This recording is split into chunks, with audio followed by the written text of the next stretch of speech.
મિત્રો નમસ્કાર, હું ડૉક્ટર મહેશભાઈ તળાવિયા આપનું હાર્દિક સ્વાગત કરું છું. મિત્રો, એક એવી તકલીફ ઉનાળાની અંદર ઊભી થાય છે કે જે માણસને વધારે પડતા હેરાન કરે છે, અને આ માત્ર ને માત્ર ગરમીના દિવસોમાં વધારે થાય છે. આને સામાન્ય ભાષાની અંદર ઉનવા કહેવામાં આવે છે. મેડિકલી લેંગ્વેજની અંદર મેક્ચ્યુરેશન કહેવામાં આવે છે. હવે ઉનવા એ થવાનું મુખ્ય કારણ છે તડકામાં વધારે ફરવું, તડકાનું સેવન વધારે કરવું, વિશેષ કરી લાંબી મુસાફરી કરવી, લાંબી મોટરસાઇકલિંગ કરવી અને વિવિધ પ્રકારની વધારે પડતી કસરત કરવી, ખાસ તો ઉનાળામાં. તો ઉનાળામાં આ પ્રકારનો રોગ એ ખરેખર રોગ નથી, પરંતુ ઉનાળાના આકરા તડકાનું એક પરિણામ છે.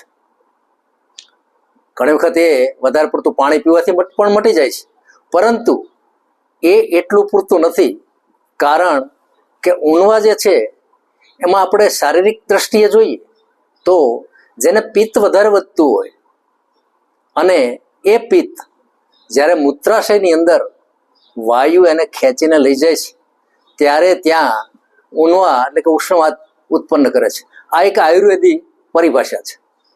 હવે જ્યારે એના લક્ષણોમાં આપણે જોઈએ તો ઉનવાના લક્ષણોમાં મહદઅંશે ટીપે ટીપે પેશાબ આવવો, પેશાબની અંદર સામાન્ય બળતરા થવી, અને પેશાબની અંદર ક્યારેક ક્યારેક જો વધારે પ્રમાણની અંદર ઉનવા થઈ ગયો હોય તો હળદર જેવો પેશાબ પણ આવે છે, અને પેશાબની સાથે ક્યારેક બ્લડ પણ લોહી પણ પડે છે. તો આ એક ઉનવા એક શારીરિક રીતે દ્રષ્ટિએ જોઈએ તો એની અંદર થોડો ઘણો તાવ પણ રહે છે ઉનવાવાળાને, અને વારંવાર કલાકની અંદર ક્યારેક ક્યારેક તો 5-5, 10-10 મિનિટે 2-2 ટીપા પેશાબ થાય છે. હવે આ એના લક્ષણો છે, પરંતુ આની સારવાર એ આયુર્વેદની અંદર ઘણી બધી આપી છે.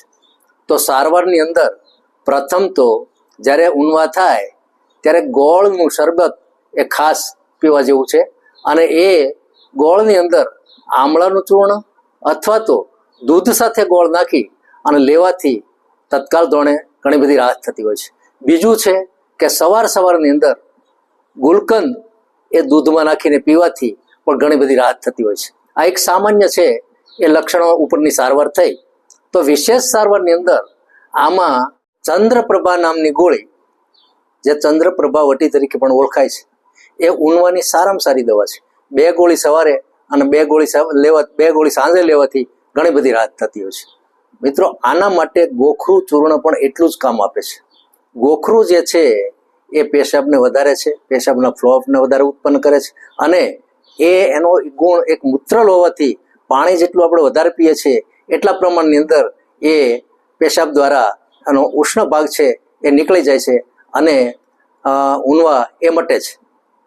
ઉનવામાં નાળિયેરના પાણી સાથે ધાણા મિક્સ કરવાથી ઘણો બધો ફાયદો થાય છે. અને આ એક એવી વાત થઈ કે જ્યારે આપણે વિશેષ પ્રમાણમાં ખૂબ પાણી પીએ તો પણ ઉનવા મટે છે, અને ઉનવા મટવા માટે આપણે વિશેષ કશું કાંઈ કરવાની જરૂર નથી. આખો દિવસ દરમિયાન તળેલો ખોરાક, તીખો ખોરાક આ બધું બંધ કરી અને પાણી ઉપર રહેવું પડે છે, પ્રવાહી ઉપર રહેવું પડે છે, અને મોસંબીનો રસ પણ લઈ શકાય છે, લીલા નાળિયેરનું પાણી પણ લઈ શકાય છે. વિશેષ કરીને ગુલકંદ વધારે કામ આપે છે. મિત્રો, થોડુંક જતું કરો અને થોડુંક અપનાવો, આ રોગ મટે છે.